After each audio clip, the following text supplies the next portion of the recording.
네, 안녕하세요. 저희는 원자 개수가 증가함에 따라 분자의 최적화 구조가 어떻게 되는지 시각화를 하고 에너지 값을 비교하는 연구를 진행한 노현정 우지수입니다. 먼저 중간 발표 때 했던 연구를 다시 간략하게 설명하고 시작하겠습니다. 대규모로 해석이 가능하고 원자, 고분자, 생물학, 금속, 알게니 등 다양한 분야의 모델링이 가능한 분자 동력학 소프트웨어인 램스를 사용해서 간단한 예들을 시각화했었습니다. 우선 시그마 입실론 값이 모두 1인 2미의 원자로 가정했을 때랑 아르곤일 때를 두 가지로 예제를 실행했었고 에너지 값하고 최적화된 구조를 확인했었습니다. 이번 연구는 지난번에 앞으로 연구할 예정이라고 말씀드린 헬륨, 네온, 아르곤 총 이렇게 세 가지에 대해서 진행을 했고요. 지난 연구에서는 원자의 개수가 적기 때문에 좌표를 랜덤하게 설정하고 그 위치에서의 최적화된 구조를 찾아서 진행했기 때문에 좌표 설정에도 어려움을 겪었고 이니셜 초기 에너지 값하고 파이널 최적화 후 에너지의 값도 차이가 크게 났었습니다. 그래서 저희가 이러한 문제들을 이번 연구에서는 포함을 했는데요. 우선 이번에 진행한 연구를 자세히 말씀드리기 앞서서 간단한 이론을 먼저 설명해 드리겠습니다. 우선 원자 개수를 늘려가면서 그에 따른 최적화 구조를 찾기 위해서 저희가 사용하는 분자 동력학 소프트웨어인 램스를 레너드 존스 포텐셜을 기본으로 해서 최적화시키는 프로그램인데요.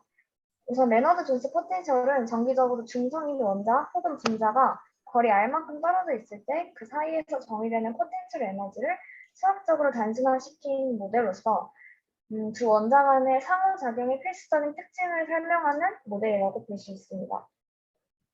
우선 상호작용하는 두 입자가 매우 가까운 거리에서는 반발력이 크게 작용하고 중간 거리에서는 인력이 크게 작용하고 무한한 거리에서는 두 원자 사이에서 상호작용이 존재하지 않게 됩니다. 이러한 작용을 수식으로 표현해서 그래프를 표현한 것이 지금 보시는 레너드 존스 포텐셜 그래프인데요.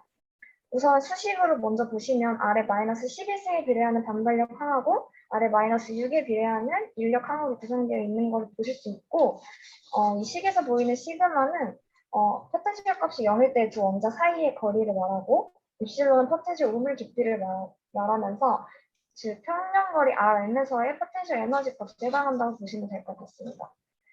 우선 이렇게 레너드 존스 포텐셜에서의 시그마랑 입실론이 매우 중요하게 작용하는 것을 보실 수 있는데요. 우선 여기 레너드 존스 포텐셜의 네 개를 움직인 입실론하고 시그마는 여기 보시는 표처럼 비활성 기체의 경우에서는 원자 번호가 커질수록 입실론하고 커져서 포텐셜 우물의 깊이는 깊어지고 시그마 또한 증가하는 것을 보실 수 있습니다. 지금 이 표에서는 입실론 값이 불침하는 상수를 나눈 값으로 표기가 되어 있는데 중간 발표 때 이게 혼란이 있는 것 같아서 이번에 저희가 사용한 것은 일렉트론 볼트 값을 사용을 했고 저희가 이번에 다루는 원자가 헬륨, 네온, 아르곤 총 이렇게 세 가지인데 이 세 가지 모두 18쪽 비활성 기체로서 공유결합이 아닌 반데르발스 결합만을 하기 때문에 앞서 설명드린 레너드 존스 포텐셜로 고려가 가능해서 이 세 가지 원자를 다루게 되었습니다. 다음으로 이번 연구 과정에 대해서는 우주순 학생이 발표하도록 하겠습니다. 랜덤으로 좌표를 설정했던 지난 연구와는 다르게 원자 개수가 38개까지로 증가를 했고 그래서 이번 연구에서는 벌크 구조에서 가장 가까운 좌표를 자동으로 뽑아내는 코드를 짜서 분자 구조를 최적화시키는 그런 목표를 세웠습니다. 한 번에 바로 이 코드를 짜기에는 다소 무리가 있다고 느껴져서 세 가지 스텝으로 나누어서 진행을 했습니다. 제일 먼저 벌크 구조를 표현을 해보고 그 다음에는 그 벌크 구조에서 특정 반지름을 갖는 구를 설정해서 그 구 내부 안에 있는 좌표만 표현을 했고 이후 가장 가까운 원자 좌표를 시각화했습니다. 이번 연구에서는 지난번에는 사용하지 않았던 시각화 프로그램인 베스타를 함께 사용을 했습니다. 첫 번째 단계인 벌크 구조 시각화에 대해서 먼저 설명을 해드리겠습니다. 저희는 벌크 구조로 여러 불합의 격자 중에서 가장 기본 격자고 컴팩트하게 원자가 들어가는 큐빅, BCC, FCC, HCP 네 가지 구조를 택했고요. 제일 먼저 큐빅은 정육면체 8개 꼭지점에 격자점이 있고 BCC는 큐빅 중앙에 격자점이 하나로 추가로 있는 구조이고 FCC는 큐빅 구조에서 모든 면의 중심에 격자점이 들어가 있는 구조입니다. 마지막으로 HCP는 그림처럼 육각기둥 꼭지점과 밑면, 아랫면, 밑면 중앙, 그리고 그 내부에 세 가지 격자점이 들어간 구조입니다. HCP와 FCC는 동일한 체음 밀도를 가지고 둘 다 한 원자에서 가장 가까운 원자 몇 개를 잡았을 때 그 각도가 60도이고 그들의 거리가 동일하다는 특징을 지닙니다. 차이점이 있다면 HCP는 ABAB로 쌓이고 FCC는 ABC, ABC 형태로 쌓인다는 것입니다. 다음은 벌크 구조를 시각화한 코드입니다. 네 가지 격자 유형마다 다른 단위 벡터를 가져서 그 단위 벡터에 맞는 것을 넣어주었고 벡터 방향마다 원하는 좌표 개수를 넣어주었습니다. 아래 네 가지의 벌크 구조가 나온 결과입니다. 두 번째 단계에서는 특정 반지름을 갖는 구 내부에서 좌표를 표현했습니다. 첫 번째 단계에서 구했던 모든 좌표 리스트에서 중간 좌표를 미디엄 함수로 찾아내고 모든 좌표와 중간 좌표 사이의 거리를 계산을 했습니다.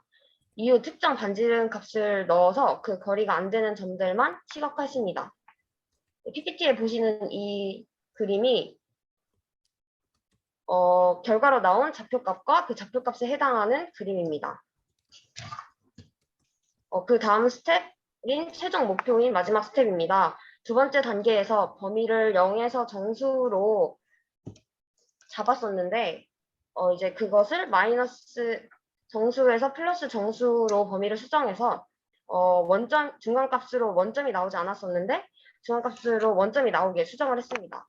그리고 이 원점과 가장 가까운 점을 하나 더 뽑고 이 두 점과의 거리가 가장 가까운 점을 거리를 모두 더했을 때 가장 가까운 점을 구해서 뽑았습니다. 원하는 원자 수를 넣고 그만큼 반복하도록 코드를 짰습니다. 지금 현재 이 코드에서는 3을 넣었을 때 좌표값 3개가 나온 것을 보실 수 있는데요. 주황색 상자 안에 지금 숫자가 나와 있는데 여기서 원점이 아니라 50, 50, 50으로 지금 표현되어 있는데 1번에 그 의미는 지금 저희가 램스 입력 파일에서 좌표 범위가 0부터 100으로 설정되어 있어서 원점에 50을 더해줘서 더 보기 편하게 그렇게 저희가 설정을 해주었고요. 그리고 num3 아래에 있는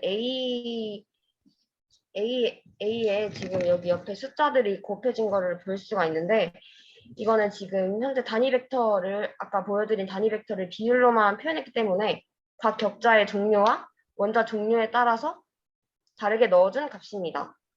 그리고 여기서 나온 이 세 가지 좌표가 저희가 이제 초기 좌표로 사용될 좌표입니다. 방금 뽑아낸 좌표를 램스에 돌려서 최적화를 시키고 그러면 파이널 좌표가 나오는데요. 그리고 좌표뿐만 아니라 그 이니셜 좌표와 파이널 좌표에서의 각각의 에너지 값도 같이 나오게 됩니다. 또한 램스에서 나온 XYZ 파일을 오비토에 돌려서 시각화도 마찬가지로 할 수 있습니다. 이렇게 일단 제일 먼저 헬륨을 최적화했을 때의 분자 구조입니다. 저희가 원자수 3개부터 38개까지 진행을 했는데 양이 너무 많아서 몇 개만 첨부를 했고요. 어떤 구조에서 시작했는지에 따라서 분자 구조가 조금씩 다른 것을 알 수 있었습니다. 다음은 램스를 돌렸을 때 나온 에너지 값들을 그래프로 나타내 본 값입니다. 지금 여기 헬륨 에너지 값인데 맨 위에 있는 게 전체적으로 3에서 38개까지의 에너지를 표현했는데 이게 너무 보기가 불편해서 아래 네 가지로 구간을 쪼개서 다시 그림을 첨부를 했습니다. 보시면 지금 구조 이름 옆에 언더바하고 이니셜, 파이널이라고 지금 정의가 되어 있는데 그 값들은 이제 그 구조에서 이니셜이라고 되어 있는 거는 그 특정 구조에서 시작해서 얻은 좌표이고 그 초기 좌표에서의 에너지 값이고 파이널은 그 구조에서 시작해서 최적화를 시키고 나온 에너지의 값입니다. 파이널 에너지는 실선으로 표현을 했고 이니셜 좌표에서의 에너지는 점선으로 표현을 했습니다. 확실히 그래프를 보시면 전체적으로 최적화 전보다 이니셜 값보다 파이널 그 이후의 값이 더 낮게 나오는 것을 볼 수 있었고 원자 개수가 많아질수록 에너지가 확연하게 낮아지는 것을 확인할 수 있었습니다.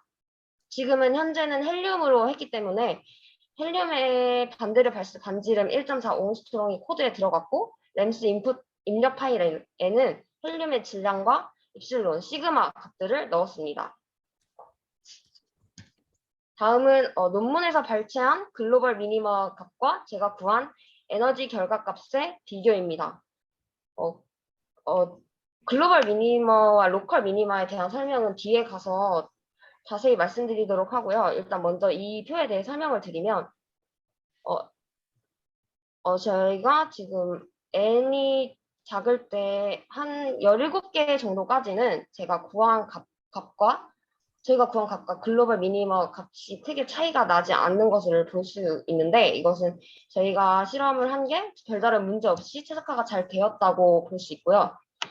그리고 n이 증가할수록 글로벌 미니머 값과 차이가 조금 나기 시작하는데, 이거는 이제 로컬 미니마에 빠졌다고 해석할 수 있습니다.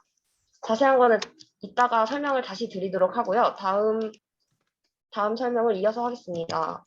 그리고 최적화 후에 나온 결과들을 베스타에 넣고 돌려본 결과입니다. 한 원자를 중심으로 가장 인접한 원자들을 뽑았을 때 거리와 각도를 재보았더니 거리가 모두 3옹스트롱 정도로 비슷했고 각도는 모두 60도가 나오는 것을 알 수 있었습니다. 앞서서 이제 벌크 구조에 대해 설명을 드린 대로 이는 FCC와 HCP 구조의 특징이기 때문에 이 결과로는 최적화 후에 헬륨 구조에서 FCC와 HCP 구조가 모두 나올 수 있다는 것을 의미합니다. 실제로 저희가 베스타와 오비토로 확인해 본 결과 두 가지 경우를 확인할 수 있었습니다. 그리고 좀 비활성 기체는 구형 시간이 많이 대칭성 됐어요. 네, 네. FCC나 HCP가 된다라는 알려진 바와도 들어맞는 결과입니다. 네온도 마찬가지로 진행을 했습니다. 이렇게 분자 구조이고 에너지 비교입니다. 여기는 이제 네온이므로 네온의 질량, 반지름, 입실론, 시그마 값을 네온 걸로 바꿨습니다. 이것도 아까처럼 글로벌 미니마 값과 비교한 값들이고 근데 여기서는 n이 22, 24일 때 글로벌 미니마보다 저희의 결과값이 더 낮은 것을 발견했습니다. 이는 논문에 없는 새로운 글로벌 미니마 값을 찾아냈다라고 생각을 할 수 있었습니다. 그리고 베스타로도 마찬가지로 뽑아냈고 헬륨과 비슷한 결과로 네온도 FCC, HCP 구조들이 나올 수 있었습니다. 네, 마지막으로 아르곤에 대한 결과인데요. 아르곤도 마찬가지로 앞서 비슷한 모양으로 나왔게 됐고 최적화된 거를 오비토로 시각한 거고 이것도 그래프도 앞서와 마찬가지로 이니셜 값은 점선으로 표기를 하였고 최종 최적화된 값은 실선으로 표기했습니다. 마찬가지로 앞선 다른 원자들과 마찬가지로 많이 안정화된 것을 파이널로 갈수록 많이 안정화된 것을 보실 수가 있고 지금 보시는 테이블도 글로벌 미니멈 값하고 저희가 램스를 통해 얻은 실험 값을 비교를 해봤을 때 원자 개수가 증가할수록 글로벌 미니멈 값하고 조금씩 차이는 나긴 하지만 원자 개수가 적을 때는 크게 차이 나지 않고 대체적으로 20개 이상부터는 3에서 8 일렉트론 볼트 수준의 차이가 나타나는 것을 보실 수 있습니다. 마지막으로 베스타를 확인했을 때 원자 10개일 때와 38개일 때 비교했는데요. 아르곤 FCC 구조 값을 보시면 3.980옹스트롬 60도로 이루어졌다는 걸 아실 수 있고 실제로 10개일 때도 가장 안정했던 구조를 확인해 보면 60도에 가깝게 나타나는 것을 보실 수 있고 길이도 3.7에서 8 정도로 FCC 레티스 파라미터랑 비슷하게 나오는 것을 아실 수 있습니다. 이를 통해서 아르곤의 가장 안정화된 구조는 FCC 구조임을 알 수 있는데요. 마지막으로 앞서 보여드린 테이블에서 글로벌 미니멈하고 실제 저희가 구한 값들의 차이에 대해서 설명을 드리려고 하는데요.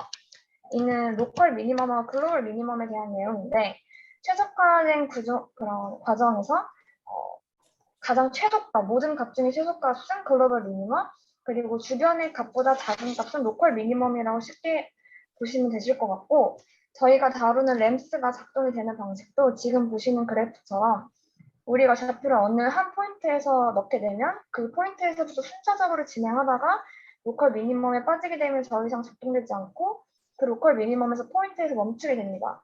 그래서 결국에 저희가 앞서 드린 실험 결과도 일부를 제외하고는 전부 로컬 미니멈 값이라고 생각하시면 될 것 같습니다. 최종적으로 정리를 해보자면 헬륨과 네온, 아르곤에서 모두 원자 개수가 증가할